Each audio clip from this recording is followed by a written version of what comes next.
Committee to order. We have but one agenda item tonight, which is to interview Dr. Henry Turner for the position of Superintendent of Schools. Let me make a brief sort of comment about how tonight's going to work, and then we will jump right in. There are really only three things the school committee is responsible for: hiring and supervising the superintendent, stewardship of the school budget, and setting goals and policies for the district. Tonight is about the first of those responsibilities, and I would argue the most important one. Identifying the next leader of the Reading Public Schools is the single most important decision a committee can make, and it's a responsibility that I know this committee takes very seriously. I do want to acknowledge we didn't expect to find ourselves in the position that we're in, where only one of our finalists has remained in consideration. But to be clear about two things now that we are in our position. First, we're not obligated to appoint a superintendent this week. Whether we had one candidate or four, if this committee doesn't see the person we want leading the district, we do have other options for moving forward that we could consider when we next meet on Saturday. Second, Dr. Turner, who is here tonight, was part of a slate unanimously recommended for consideration by our screening committee, which included a cross-section of school committee members, staff, parents, and municipal leaders, and others. He's here for a reason, and regardless of the decisions other candidates have made, we're going to interview him, consider the many data points that we will have by the end of this week, and determine whether Dr. Turner is the right leader for the district moving forward. He certainly didn't come into this process expecting to be the single remaining candidate with the dynamic that presents, and I thank him publicly for sticking with us despite this curveball. So for a little bit about the actual interview process itself, we will not have public comment tonight, but if you're here in the audience or you're watching at home and you have a perspective you'd like to share with the committee, please do reach out to us. If I'm being honest, by the time we come to the meeting on Saturday, most of us will likely have a decision or at least a strong lean. So I'd recommend reaching out over the next day or two if you have a perspective you want us to hear. The easiest way to reach us all at the same time is by email, which is schoolcommittee@reading.k12.ma.us. Once I turn over the mic to Dr. Turner to begin his opening statement, we'll run for about an hour and 15 minutes, although we'll probably run a little bit long to account for the time that you're going to all hear us reading the questions. After his opening statement, we'll ask a total of 13 questions. The first 6 Dr. Turner has not seen. After the first 6, I will read aloud a multi-layered scenario-based question, the text of which I provided to him this morning. After that, we'll have 6 more questions. Depending on how we're doing on time, we may give the committee the opportunity for a follow-up question or 2. I'll then ask Dr. Turner to offer any closing comments, and then we will adjourn. There will be no deliberation or vote by the committee this evening. That will take place on Saturday morning at 9 a.m. in another public meeting here at the library. So that is the plan for this evening. And with that, Dr. Turner, I'll hand it to you for your opening comments. Well, thank you so much for having me, and it's great to see everyone here in the audience. My name is Henry Turner. I currently am the principal of Newton North High School. I know that you probably have, through the community forums or other staff forums, may have heard my story, but I think it's important in this session to give you a little bit of information about me. The high school that I currently work at, we are 2,100 students. We have about 400 staff who work in the building. To put into context, I have about 100 staff in special education alone with 3 administrators. So we are a large, complex, comprehensive high school. And I love my job. I've been there for 10 years. It energizes me every day. I was there this morning, and on Main Street, which is our main thoroughfare, the beginning of the school day, welcoming students, being really appreciative for having the role that I have in a great community. Having been there for 10 years, I'm really proud of our work. We've been able to help grow a school that has for a long time centered itself on the support of all students, and proud of its diversity, and layered that to really become a school that has seen a lot of success for students, both in terms of how we support students regardless of what their vision for their future is, but also to empower those students. Finally, I'd say we are really proud in terms of that, our ability to really meet the needs of the different needs of our students. Certainly was necessary after COVID, as I'm sure you all experienced here in Reading, and also most recently after an educator strike that we had just a few years ago, where students missed school and required a lot of repair and support for our community.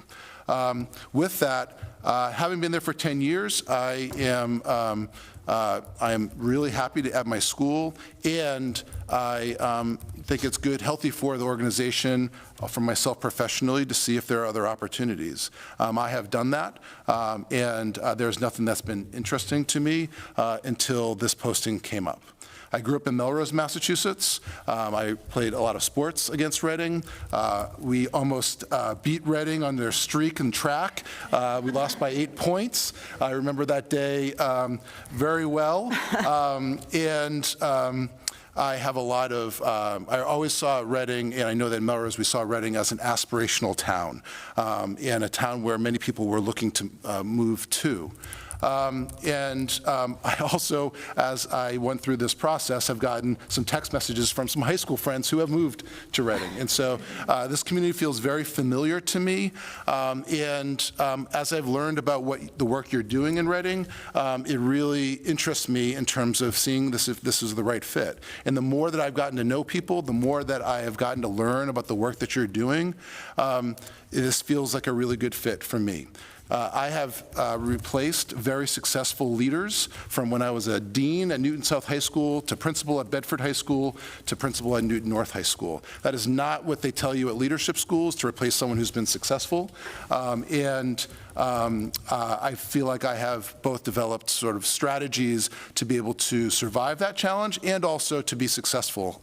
And it's clear you've had a very successful superintendent. And it's clear that that feels like a loss to you, and I understand it. My job, if appointed for this role, is to help this community continue on the great path that it's going. You're doing really good work. You have really strong teams.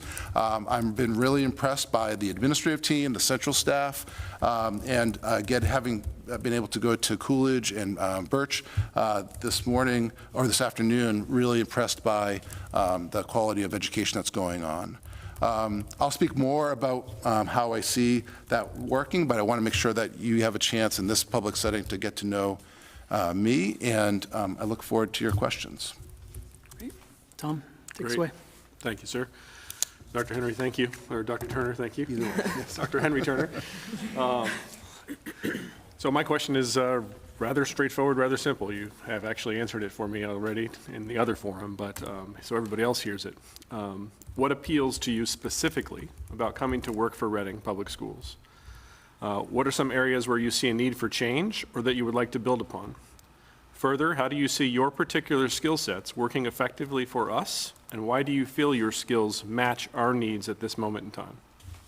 So I have been very impressed with your very straightforward mission as a school community. That you are very passionate about students, the success for students, and academic excellence for students. You also have identified that various ways of supporting students, equity, other strategies to support students in their unique ways is the way for students to be successful. You are a community that is valuing inclusion, that you want students to be educated in the Reading Public Schools. You want to double down on your value of diversity. My experience has been that as well, and that's where your values align with my values. I have only worked in communities, and I've only gone to school in communities that have the METGO program. As a person who grew up in Melrose, we were one of the few black families in Melrose. I could name the other two families that lived in Melrose. And so I valued the METGO program as a student, and I recognize how the value that those students had despite the challenges of transportation and being disconnected from the community geographically.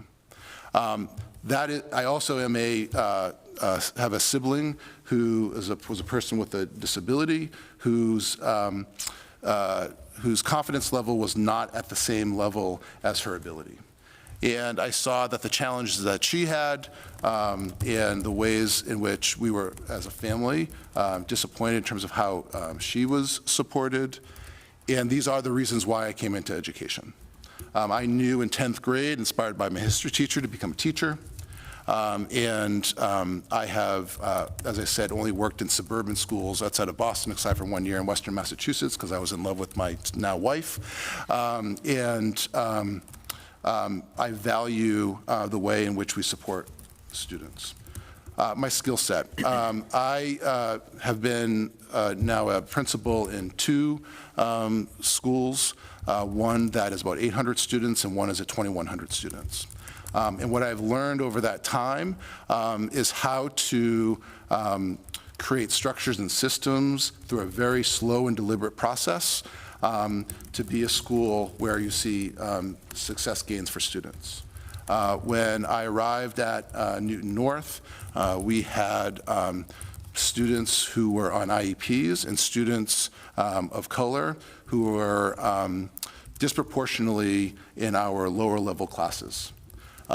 Students were reporting that they felt disconnected from the school. Now, through a series of work that we've done, through some initiatives, through some different instructional strategies, I would say that instruction is my passion. I still see myself as a teacher, and I have up until a few years taught at the university level around curriculum and instruction. We have now see more students of color, more students with disabilities in our AP and honors classes. We have seen a greater range of placements for post-secondary for students as well. I think some of those experiences will help me to be informed as a school leader. I also work in a very public, highly complex school that with any sniffle we get in the Boston Globe. So I've been able to work through very public challenges and in complex systems in a diverse community to problem solve, to make this complex place better. I think that experience will help me here as well. Great, thank you, Dr. Turner. Thank you. I have the second question. We are facing an operational override within the next few years and will likely have some difficult budget years ahead. How do you approach budgeting? And when the budget doesn't meet support level services, how do you determine what must be sacrificed? Okay. Thank you. You're welcome. So I learned over the course of last week through my site visit that the budget financial challenges over the next couple of years are really your greatest sense of stress as a community. My response then, as I've thought more about it, is the same response I have now, which is that I learned just a few weeks ago that I needed to cut $500,000 within a couple of days for my school, and we are dealing with a hiring freeze and a supply freeze. And so I do think that having knowledge of over a period of time to know that we can backwards plan to figure out what is the best way as a community to address it is healthy, and it's clearly real. I have also, over the last 10 years, I feel very proud of our results as a school, but we have faced that with more years of cuts than years of growth. So I feel very prepared in terms of thinking creatively around how to continue to grow a school community while also having fiscal realities. What I would say is that my process here would be to prioritize this as the #1 issue upon hiring. I also know we have a building project going on as well, which is also important. I would say those are 2 important systems level issues to learn about and to work with you and the community on developing a long-term plan. I see 3 parts of the job of the superintendency. One is an academic component, where you work with the team on as we think about what does excellent education look like for our students. The second one is a management, from buildings to human resources, thinking about how we support all those components. And the third one is around community communication. And I think that that piece is one, as superintendent, is where where often I am the person doing that alone, while there are other roles that certainly have a component to that, but that's really an important part of the superintendency. I think that if we are, one of the things that we need to do in communities is to help build trust, particularly with those who don't have children in the system. And to help them to understand the great work that's happening, the investment that they are making in the community, and to show them the results that are happening with their investment. Budgets are community values. And I also think contracts are community values. And so as we think about those, because I also know that you're going through negotiations soon, is for us to think about what are the ways in which we continue to grow as a community while also demonstrating fiscal responsibility. All right, I have a next question for you. Please describe your approach to responding to national events and the variety of political viewpoints present in any town. As superintendent in Reading, how would you handle issues that come up on the national stage? How would you provide direction to principals and staff as well as communicate to families? So I would say that in my current role with an international community, that my role has been to respond to national and international events. And understand the different ways that it impacts our community and the variety of viewpoints that occur. And I would say that to recognize that while sometimes they can feel distant from our community, they can be very personal to members of our community. And the last thing I would say to the beginning, to your question, is I also think that sometimes our community members who feel alone after national personal events, it's more important for us to support them so that they feel part of our community. My role as superintendent and what's been my role as principal is to recognize that we are a community space and to make sure that people feel supported. So whether that is through counseling support, whether it's through education with our teachers, or whether it's through listening. We also know that our students have opinions as well, which is important, and they have the right to share their political viewpoints. That's something that's our responsibility to support. And all that creates a multifaceted and complex environment, which is, for those of us who chose education, one of the things that we love about kids and working with families. And so there are times in which it's been important for me to communicate in terms of what we are doing as a community to support our students, to be very clear that we have spaces for students and staff and families sometimes to be able to be together. I remember after the attacks in Israel, that I had a parent coffee on October 12th, and the entire room was full of Israeli families. And they wanted to be together. They wanted to be able to hear what I was doing to support their students, and they wanted to know that their kids were emotionally safe. That is an important part of my role as a school leader and as a district leader. It's also to be able to hear the different viewpoints. And that situation is a good example where there were other communities that felt impacted as well, and perhaps had different viewpoints.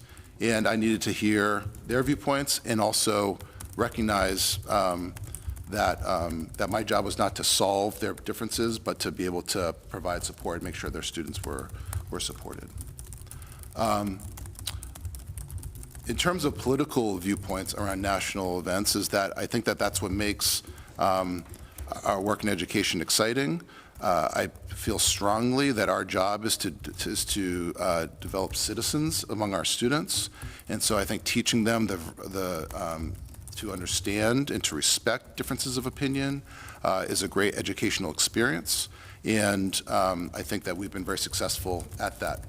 And finally, I'll just say I think structures are a way in which you can do that. We created an advisory program, which is built into our schedule, which allows for students and teachers to be able to discuss events when they happen, to hear how it impacts their community members. I think that's made us stronger as a school. Thank you. All right, this next question has two parts. So if you need me to repeat anything, but it's kind of two parts of the same question. So can you tell us about a time that you have built during your career, or I'm sorry, a team that you have built during your career, including why you chose the people on your team and how you built a culture together? And the converse, can you tell us about a time when you joined an existing team, how you came to understand the team members, assess the effectiveness of the team, and carved out a role, either supporting or improving the team's performance?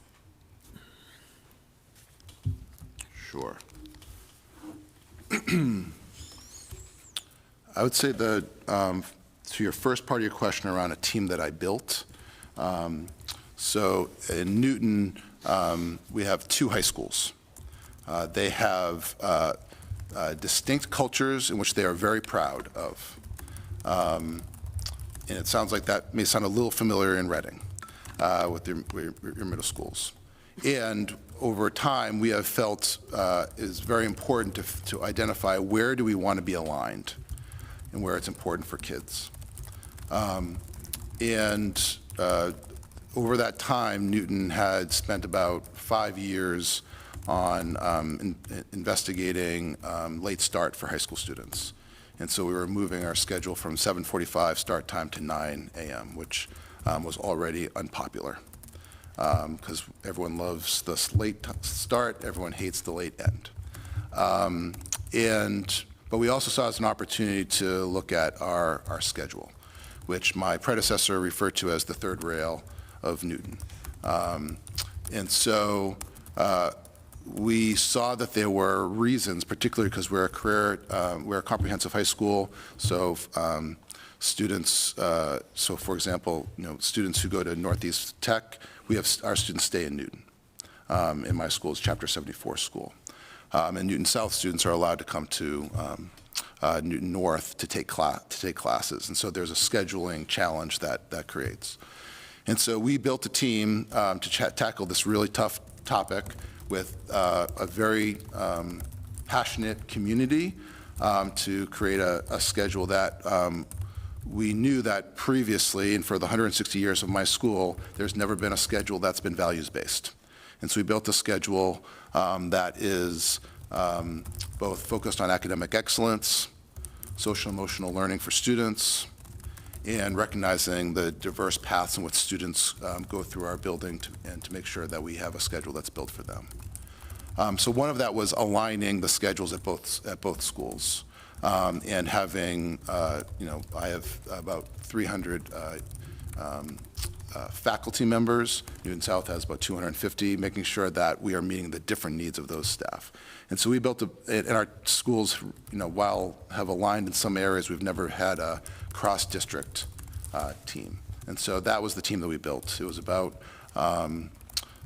20 educators, union representatives, district administrators, and we spent 3 years developing values, investigating, and then proposing a schedule, and then implementing it the year after COVID. And so it was both a leadership challenge, but also, because we spent so much time together, we really saw that our schools had come closer together because we had built this team. And so I know we were purposeful in terms of representation and also ensuring that we had voices where there could be conflict and we could work through those conflicts.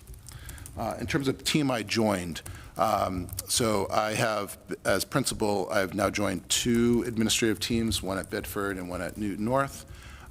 For 2 different reasons. They were in flux when I arrived. One of the things that I am most proud about of my leadership is to be able to develop really high-functioning teams from those two teams.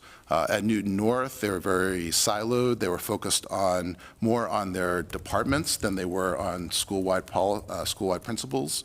It took about a year and a half, but since that time, we have been worked on sort of how to make decisions that are school-based and not just individually based.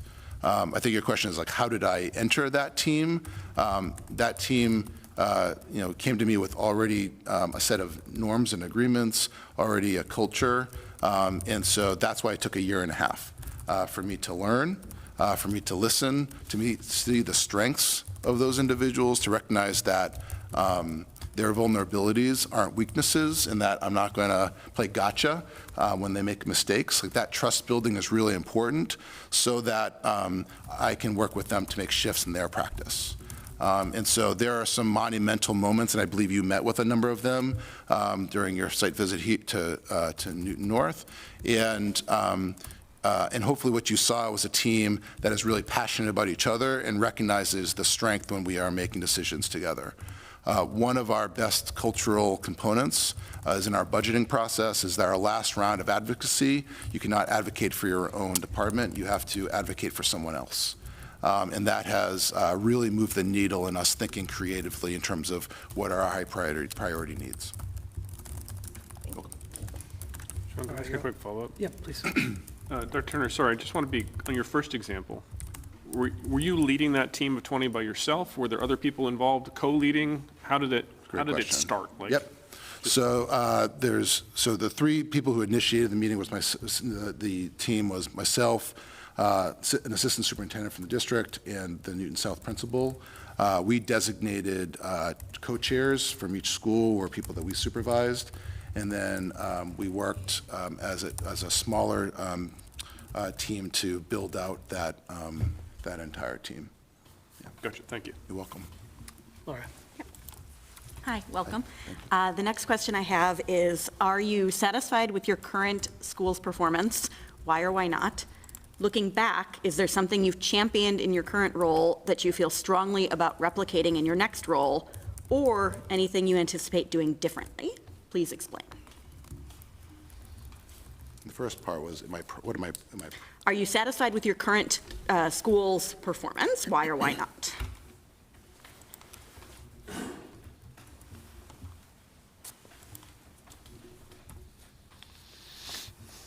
Am I satisfied? I don't know if I will ever be satisfied, but I'm very proud. One of the data points that we measure is students getting into one of the top 3 colleges.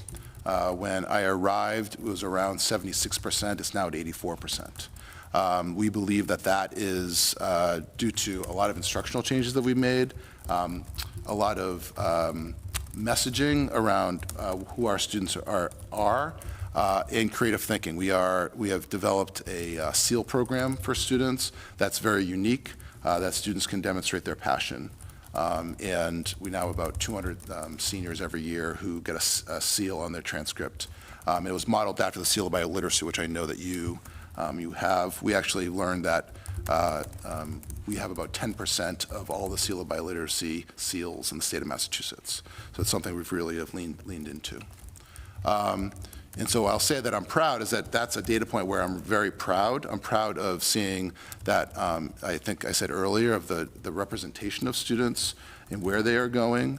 And that what I love about that data point is that the student who is looking for an Ivy League education, they're reporting. The student who is first-gen student to college, and we have a great first-gen program, that's something that I would, as I think about it, would consider seeing if it's possible to replicate.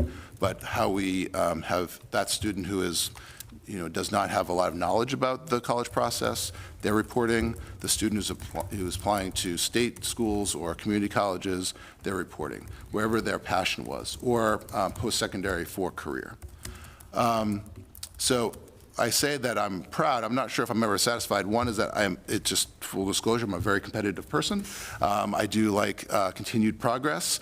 And I think as an educator, when we are in the weeds, we are constantly looking for how to self-improve. What I will say, if there's anything that I think is great coming out of this process, is that it's given me opportunity to reflect on all of the achievements we've made as a school. So thank you for that. You know, there is still a lot of work to do. We still have social issues going on in our school. We still have disparities that happen in our school. We have a major mental health crisis. We have chronic absenteeism, which still remains high despite bringing it down a little bit. There's still work to do that I think, as I shared, if I were to go back to Newton North next year, those would be the challenges to work on. I brought up the First Gen program is that it really is built on creative thinking, but it's something we've shared with other school communities, and they have been able to figure out how it works within their communities. And so it's a way that families have given back after their students have graduated. So they mentor one of our students who's their families did not go to college in the United States. So a family or a parent or a family member volunteers their time, meets with the student monthly, goes through college application process with them from second half of their junior year all the way through graduation. We're now in our 12th year of the program, and we have 100% of students going to college. And so we think it's a great model. So whether it's something that's exactly like that as a replica or something that is or mirrors it, you know, I would say first gen is something that's really important to me as we think about how do we support students and pathways to their future. Because I also believe that part of our job as educators is to help students to see the path. You know, I think about sort of like students I've had whose parents were doctors. They know the process to be a doctor, and students who are not, whose parents are not, it feels further away. And what would I do differently? Well, you know, I would say that I've been speaking about moving slowly to move fast, and there are two sort of caveats to that story. One is that in week 2 of my role at Newton North is that we had a crisis. We had a group of students who were driving around waving the Confederate flag, caught on videotape, it went public, and went viral. My response is that it felt like we were in crisis mode based on how students were feeling, and that incident informed at least the next 4 years of my principalship. And so, you know, while my goal was to move slowly, we weren't able to in some ways. I've learned from that in terms of how do we respond quickly to support crises. So if there were a crisis that occurred, how do we work with teams to respond? But also how to truly demonstrate to the community that my job is to use my year as a new leader to learn and to support the initiatives that are happening. And so I think that's definitely something I would do differently. I also feel like my experience over the last 10 years, I've learned ways to sort of communicate better with communities so that people feel the, you know, particularly when they need to hear from a leader after an incident, that they hear, you know, the level of support that they need. I feel like I've improved in that area, so I'm not sure how I would do it differently, but it's definitely something I feel like I've significantly improved on. Thank you. Yeah. And the next question, if your current supervisor and peers were asked to identify your greatest development opportunity, what would they say, and how do you know that that's how they would respond? My greatest development opportunity? Greatest development opportunity. What would they say, and how do you know that's what they would say?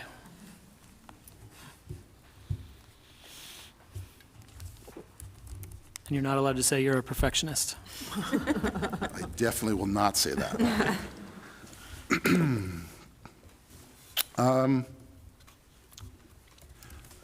I would say that an area of growth is, let me hold on for a second.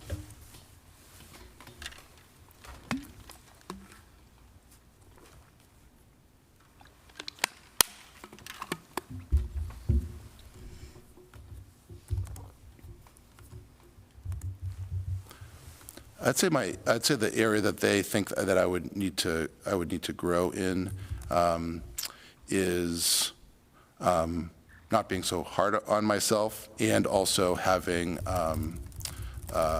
and also being a better model for work-life balance. And that was actually a question that was asked me by some of the different groups, and it's something that it's something that I would say, like, one of my colleagues who was giving me feedback in preparation for this process said that, like, I demonstrate one way of leadership, which is that I'm very accessible. That people have that, in case of an emergency, staff have my cell phone number, and I'm fully willing for them to call me in case of a crisis. But that's not the only way to lead. So I would say that certainly that I have an hour commute, hour and 15-minute commute, and I've done that for the entire life of my daughter's life. So I would say that the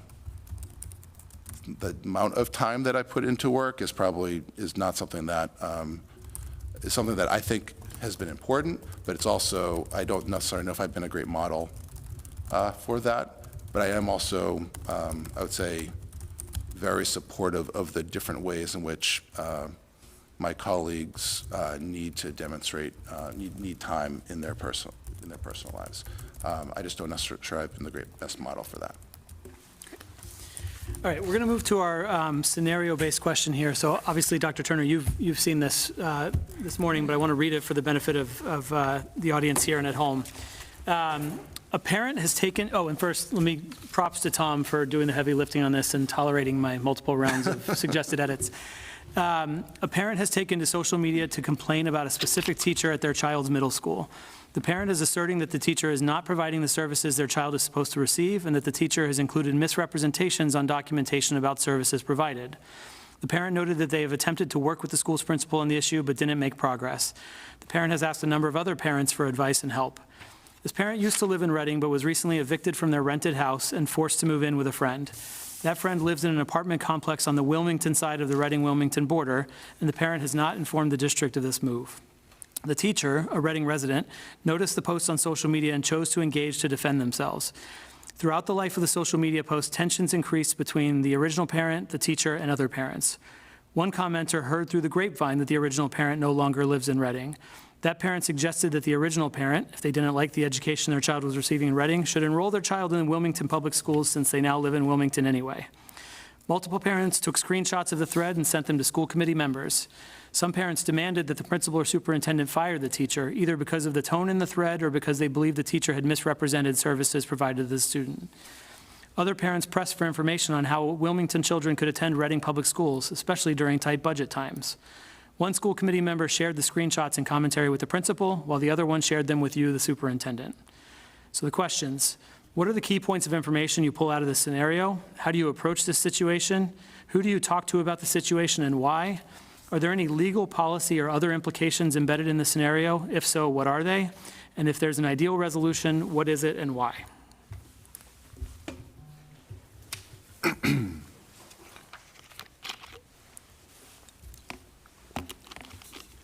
So I'll run quickly through the key points since you just reviewed the statement scenario.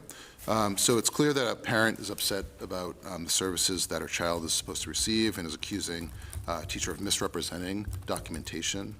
And the parent doesn't seem to feel supported by the principal, or at least that it wasn't successful in meeting with the principal. Parents gone on social media accusing the teacher, and the teacher has responded on social media as well. And your point of the parent was evicted from their house in Reading, living with a friend in Wilmington. Other parents were involved. It seems to be communicating with school committee members.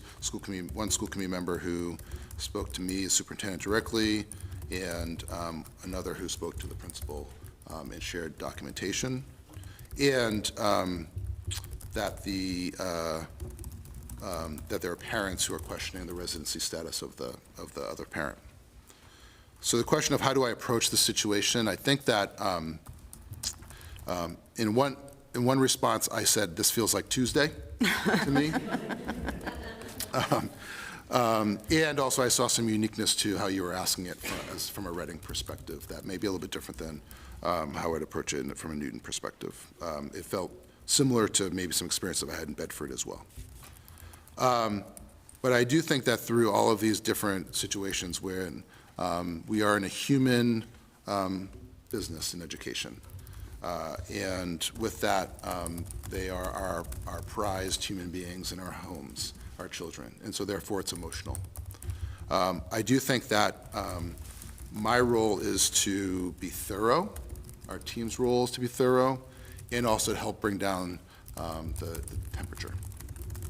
And I think that the more that we go through these situations thoroughly, clearly, and in a way that supports all the people involved, we build trust. In situations like this, while the particular incident may not change, some of the situations you're naming around it may not occur. That's been true, my experience in Newton, in some of these components. The first thing I would do is I would call the assistant superintendent, Jen, who's here, and the principal to understand what happened.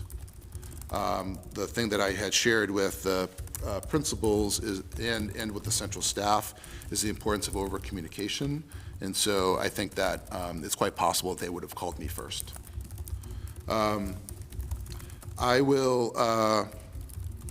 I'll want to make sure that a couple things have happened. One is that are we looking into whether services were provided for the student and whether there's accuracy in terms of the documentation for the student. And secondly, I would want to make sure that that we are following the appropriate process for looking into the post from the teacher on social media. I would, after speaking with the assistant superintendent and the principal to get an understanding of their side of what happened, I would reach out to our attorneys to share my intended plan and to see if there's any feedback there. I would then call the parent, and I would listen and to understand where the feelings of harm have happened and to see how it can be rectified. I will say, I'm just thinking about this as I'm speaking, is that I'm a trained in restorative practices as a facilitator, and I have found that that training has helped a lot in terms of how helping families to find solutions on how can we rectify this has been helpful.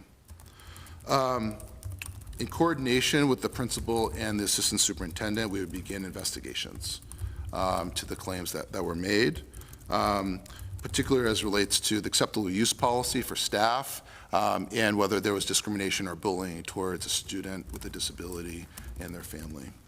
I would also make sure that we are following the appropriate procedures for McKinney-Vento for families who are potentially who are homeless, and make sure that we're following the appropriate ways to support that family. To your question of like who else would I speak with, there's sort of a governance question around communication with the school committee members, and I would want to know more in terms of the appropriateness of a school committee member speaking to the principal. I have not worked in a school district where it has been appropriate for a school committee member to share information directly with a principal, that it should go through me, and I would hope that this would be the first time as a school committee and superintendent that would be having that conversation, that would be creating those agreements proactively. I would want updates on the investigations. I would want to make sure that the family feels supported as we look into it. I think there's a number, your question about legal and policy implications, I think there's a number of them. First and foremost, I did see your acceptable use policy.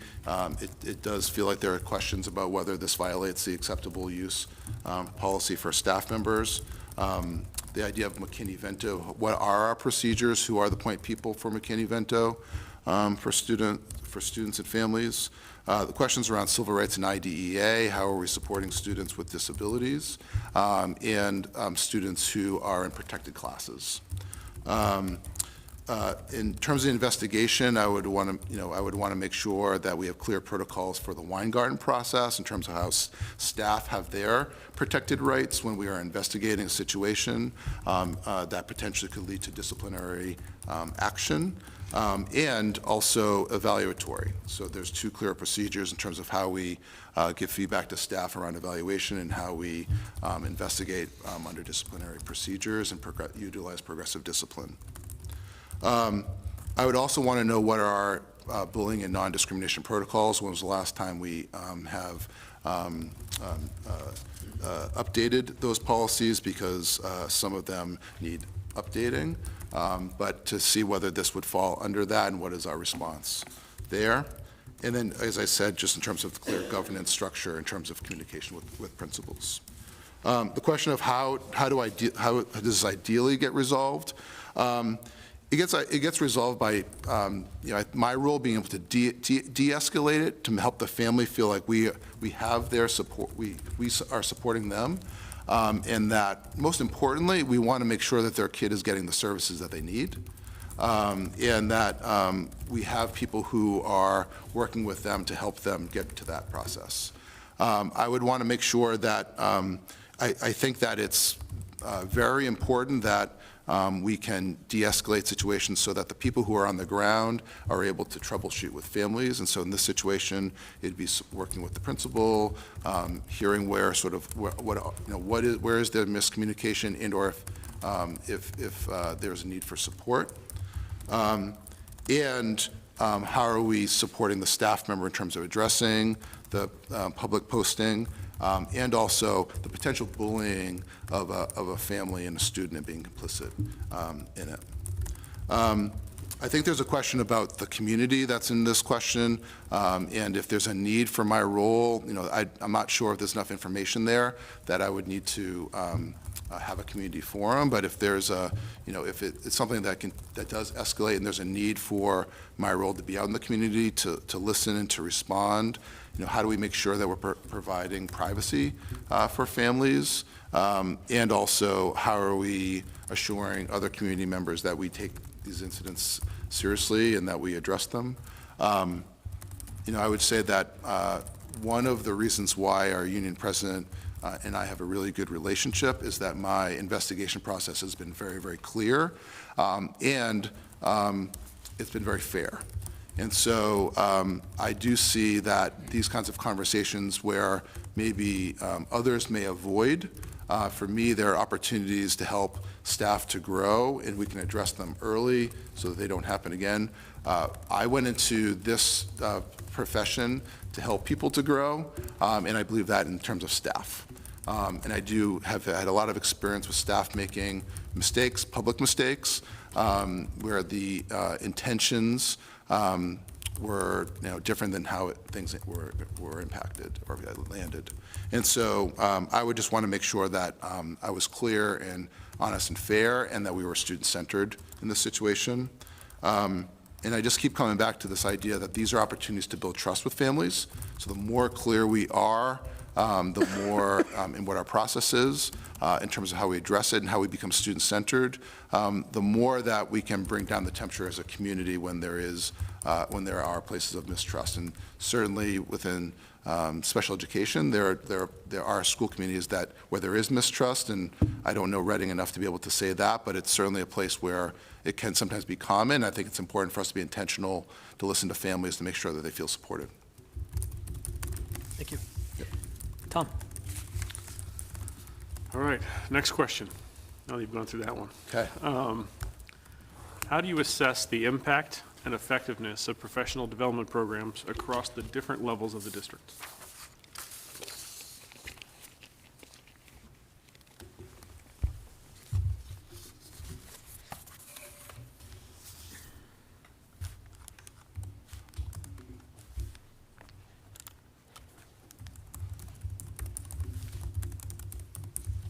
One thing that I'm really interested in this district was after my meeting with the central team.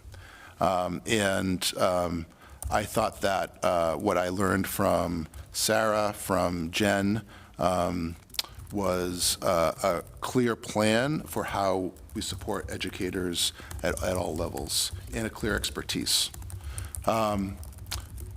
I would say that one of the things that I shared with them that was important to me was the importance of retreats, and how we work as a team to understand what our priorities are, what our strengths are, and what our vision as a team is year over year.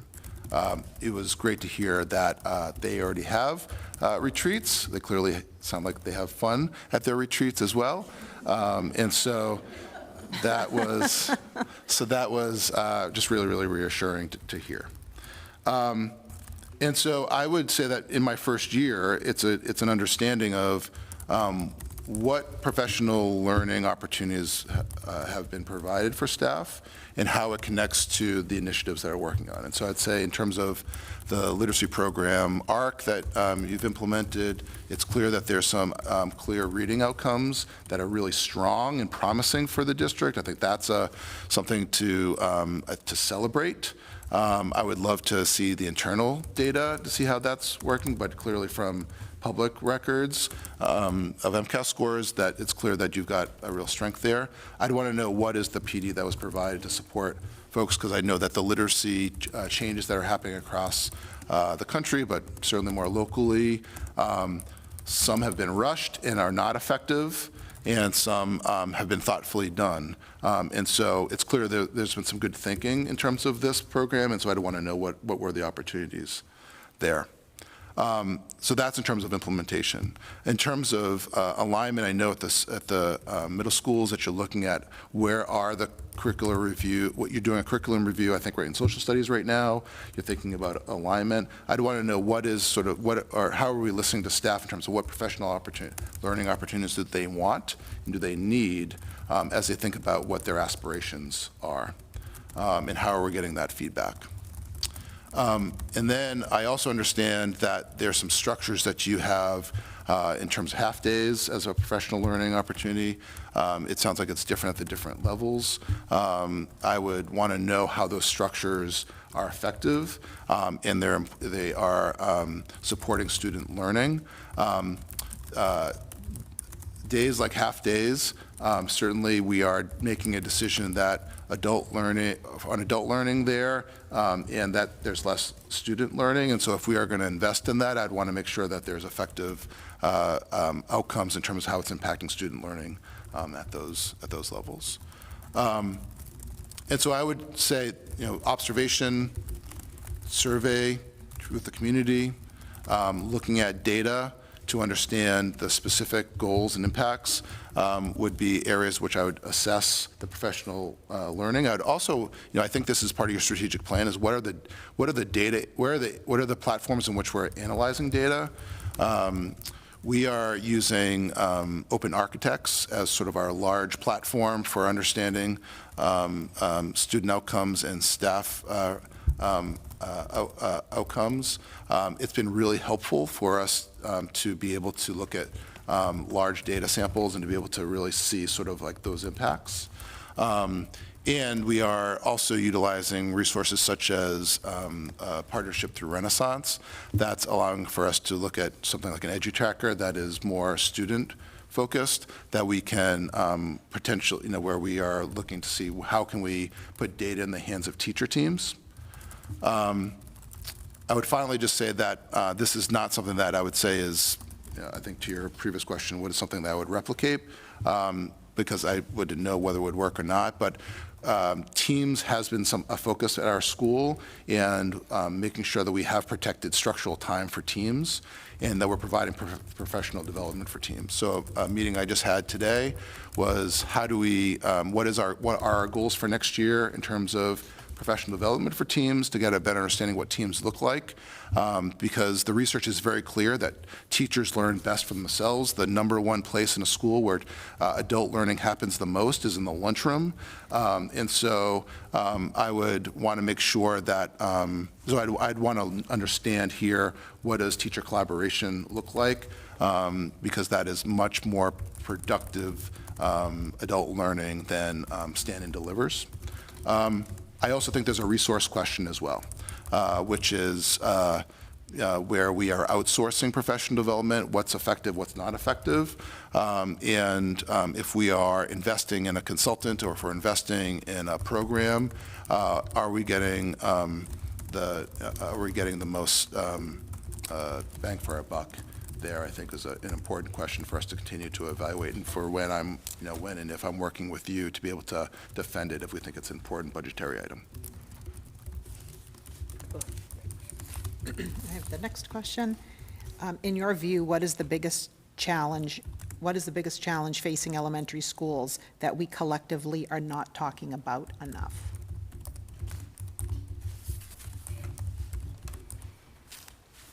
That we're not talking about.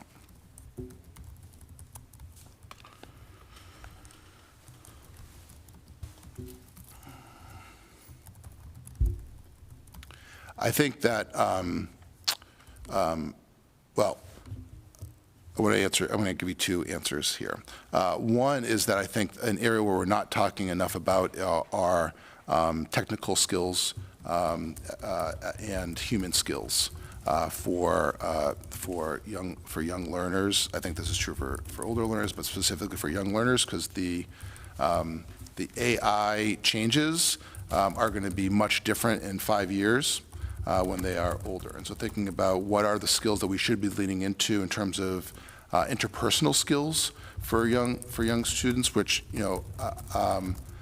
I believe that there are places that are leaning into it through like Open Circle or other programs, but I think it's more critical that we're assessing it and monitoring it to make sure all students are developing those skills.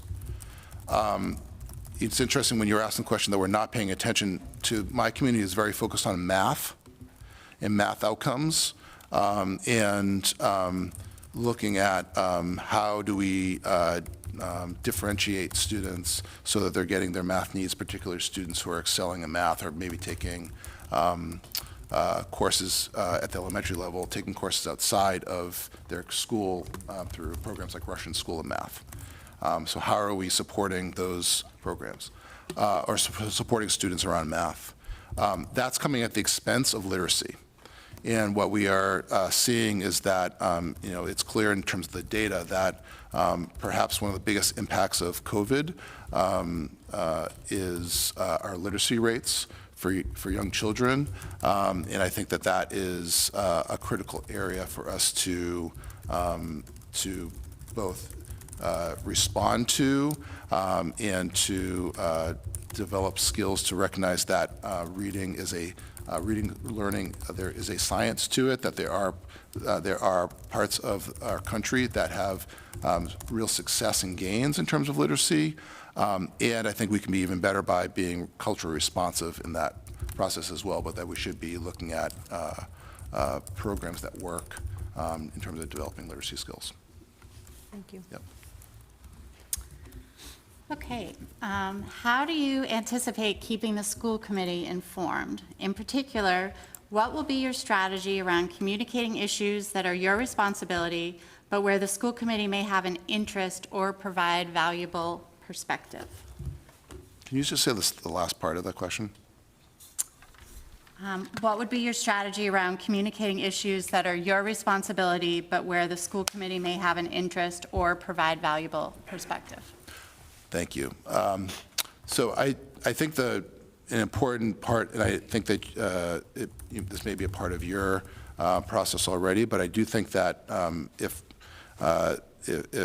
I was to be your superintendent, to this summer have a retreat with you and to develop this big question of what does our team look like?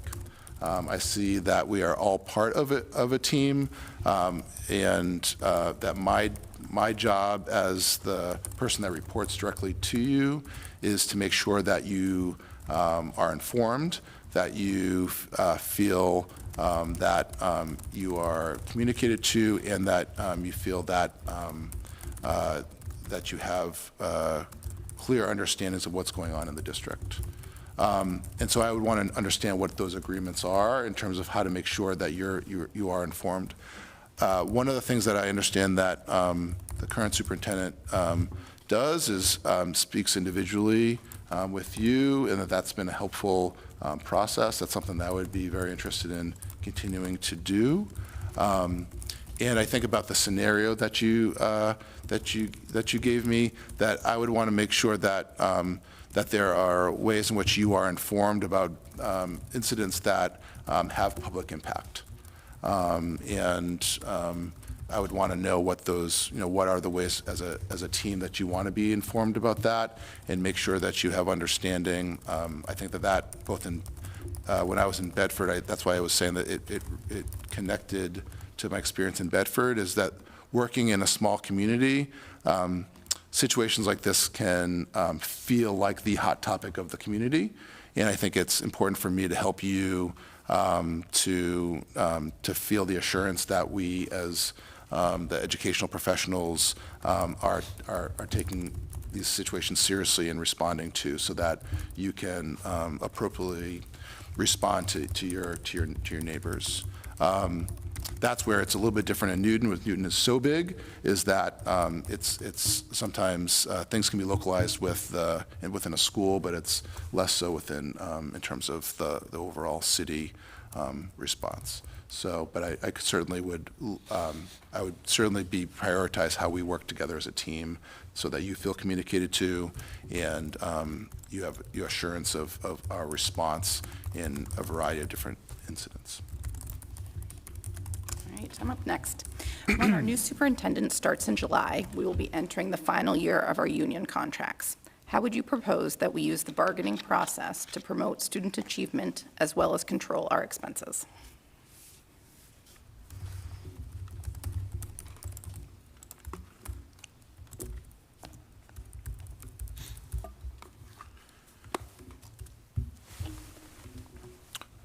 My experience in Bedford was that I was part of the central team, and it was part of collective bargaining there.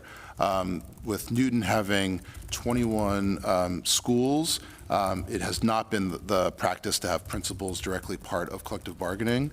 And up until recently, where I would say there was questions about the superintendent's role in collective bargaining has been different depending on the superintendent. You may be aware that Newton had a strike a few years ago. My wife, who's an employment attorney, believes that I'm the only person in Massachusetts who has been part of a strike as an administrator and also as a parent, because Marblehead had a strike as well. I have seen in both those experiences when collective bargaining fails and the impact that it has on a community. I have the scars in terms of how to rebuild the community, and also the lingering effects of that. I've been very impressed by Reading's the level of seriousness and commitment to collective bargaining, and I've been very impressed in terms of how the Reading Association representation has been a part of this process. So I think that is a value you've been demonstrating. Since the strike in Newton, it's been the decision of the school committee and the superintendent that principals should be more involved, because principals have a great sense of what's going on the ground, great relationships with educators, a lot of trust with educators, and are creative thinkers in terms of some of the challenges that are set forth in collective bargaining. And so myself and my counterpart at Newton South were the first two principals that were asked to be a part of this round of collective bargaining. And so I've been a part of the process for the last few months. And if I continue on in Newton, we'll be a part of the collective bargaining team there. And it's been similar to my experience in Bedford. There certainly have been places where I've been brought into collective bargaining in Newton, particularly as relates to our high school schedule and time on learning, and our evaluation process. But this is my most recent experience as being a part of the collective bargaining team in Newton now. Welcome. Laura. Okay. Given that you may have limited direct experience in special education, how would you ensure the district provides high-quality, legally compliant, and inclusive services for students with disabilities? And how would you know if it's working?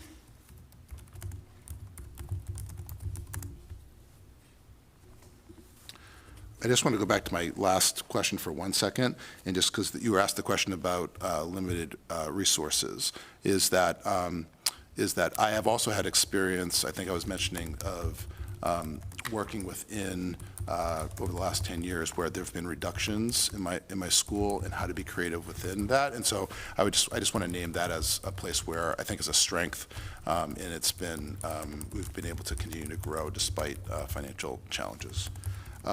In terms of special education, I was really thrilled that I got to spend the afternoon with Jen, who gave me the tour of Coolidge and Birch, and to hear her expertise, passion for kids, and the work that she's done to build programs here from the youngest of ages to 18 plus 22. I was, my experience working in a smaller district, there are challenges to supporting the diverse needs of students, particularly when some of those needs, there are very few students who have those needs. And I have seen experiences where those students are placed out of district and are reliant on collaboratives. And I was really blown away by some of the programming that Jen described.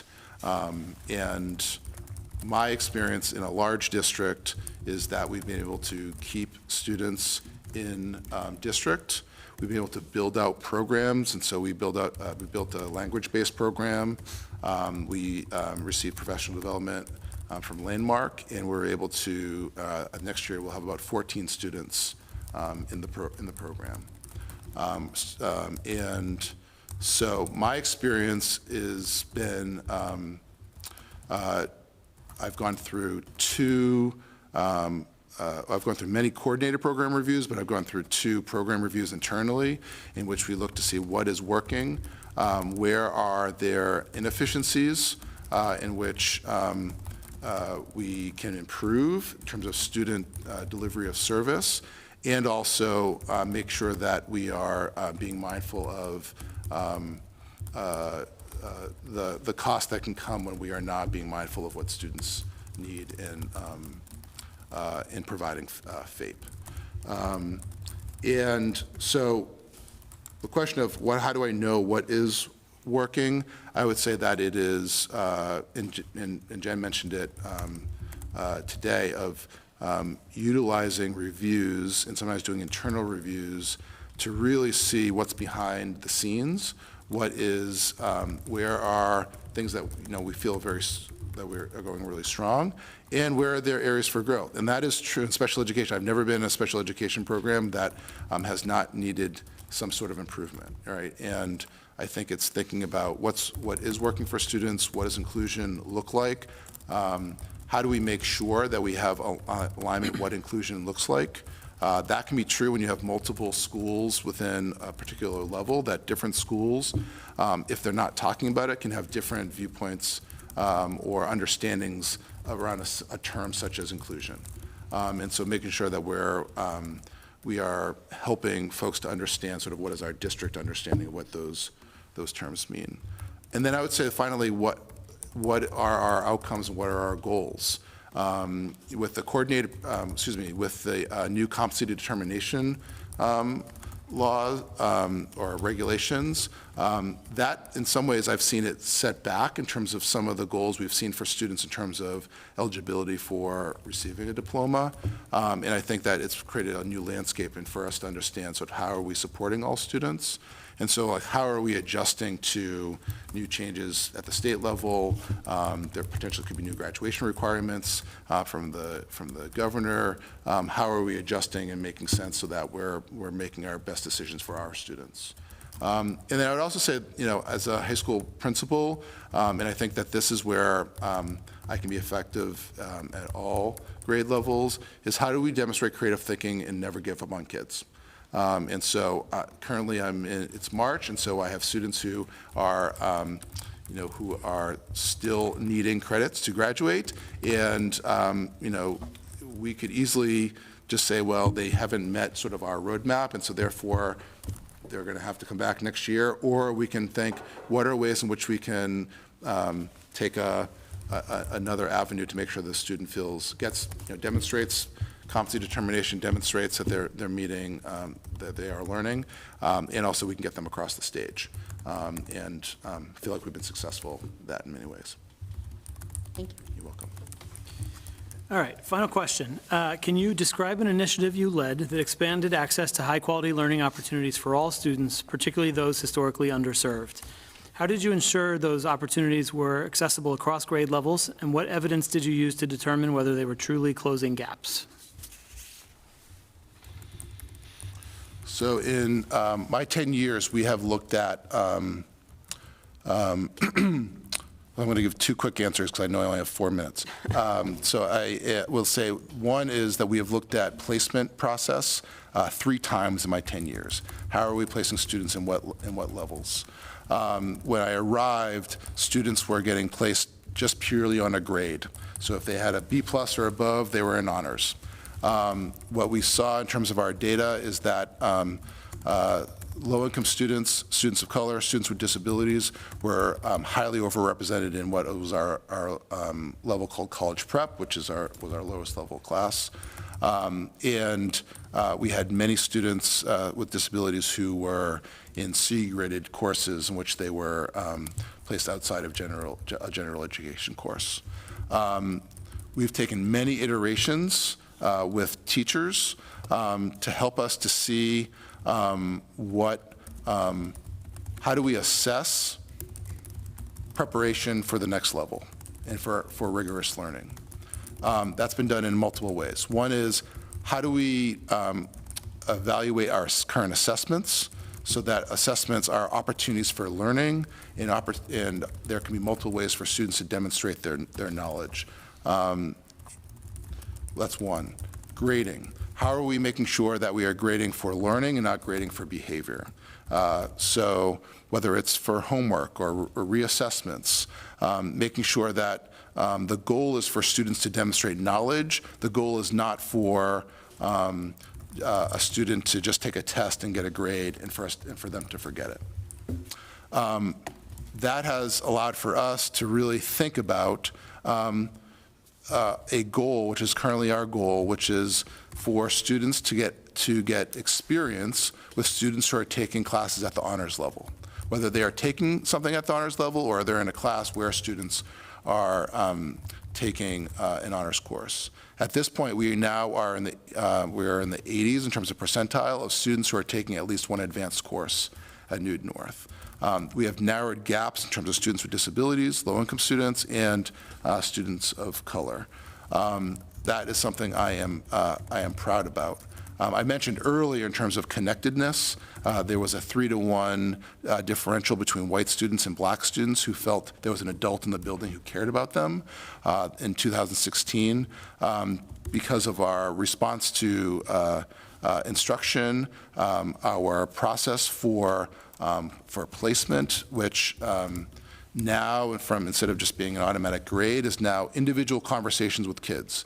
Wherever I walk down the hallway in February, it's one of my favorite times of year because teachers are in the hallways having individual conversations with kids about what their plan is for the next year's course. And they're thinking about, well, if you're taking these courses. Are you sure you want to take an honors course here? It's really personalized, and it's just such progress. And with that, we've narrowed gaps. So I would say that's something I'm very proud about, and both structural ways and as well as instructional ways to get there. Finally, I'd say, because I know that you've asked some questions about the elementary school, my experiences there is that I am currently working on policy development for our 15 elementary schools around homework. We are a neighborhood school community in which there are communities with really high resources, and there are some schools where families have less resources. And there are differences in terms of, because of access and because of opportunity, there are differences of opinion and access in terms of students' time for doing homework and parents' expectations there. And so I was asked, I think because of my experience with effective policies around equity and access for students, to help try to align our 15 elementary schools around a homework policy. And there's a lot of areas where there is agreement, both particularly in kindergarten through third grade. There are some significant differences of opinion around fifth grade, and a lot of it's connected around resources and family expectations. And so I'm currently working with them there in terms of what is the reason for homework in elementary school, what is the purpose, what does homework actually look like in middle school, so that we're informed as opposed to just projecting what we think middle school homework looks like, and ensuring that homework is a reflection of learning and not just packets. Great, thank you. All right, that was our final question, so I will hand it to you now for a few minutes for your closing statement. Well, I just want to say thank you for this experience, and this has been it's been a lot over the last couple of weeks, both in terms of the first round when the number of different representatives that you had on that committee, to all of the different constituent groups that you had, and you involved. Looking at your meeting notes over the winter, your high priority to make sure that you had METCO representative, you had CPAC representative, is a testament to your value system and the community's value system. You spent a long time with a lot of people in my community, and there's a lot of people in my community, so you saw a lot of people. And then today, to welcome me in schools, the principals welcoming me into classrooms. I got to see a civics class. They gave me a constitution as a gift. And for tonight, it's clear that you're taking this decision very seriously, and you're demonstrating the level of passion that's clear that exists in this community. It doesn't scare me. It makes me more interested in this job. I work in a community that is very proud of its schools and the history of success in the schools, and has a very high expectation of delivery of service for all students. I live in a community that cares passionately about its school spirit, about its uniqueness, and about its kids. And I am that person as well. I've shared this a couple of times, that my 15-year-old, clearly that has rubbed off on her. She, when deciding between Marblehead High and Essex Tech, said, well, I don't know how I could not go to the Swampscott Marblehead game when I'm 25 years old. And so I am looking for a community that is passionate about kids. There are a lot of mistakes I've made in life, but choosing the schools in which I work at is something I'm very proud about. And I would be honored to be superintendent of this community because of the values you've shown over the last few weeks. So it has been a lot, but I'm really glad that I got to go through this experience. So thank you all, and thank you to the community for your welcomingness and your seriousness. Thank you. Yeah, and I'll just say, thank you again on behalf of the committee. You've spent the better part of 2 days with us, I think, and, you weren't kidding. I think you arranged 45 or so folks from Newton to speak with us, which was really helpful as well. So thank you for sticking it out with us, and that brings us to the end of our agenda. So I will take a motion. Motion to adjourn. Is there a second? Second. Seconded by Laura. All in favor? All opposed? We are adjourned. Thanks, everyone.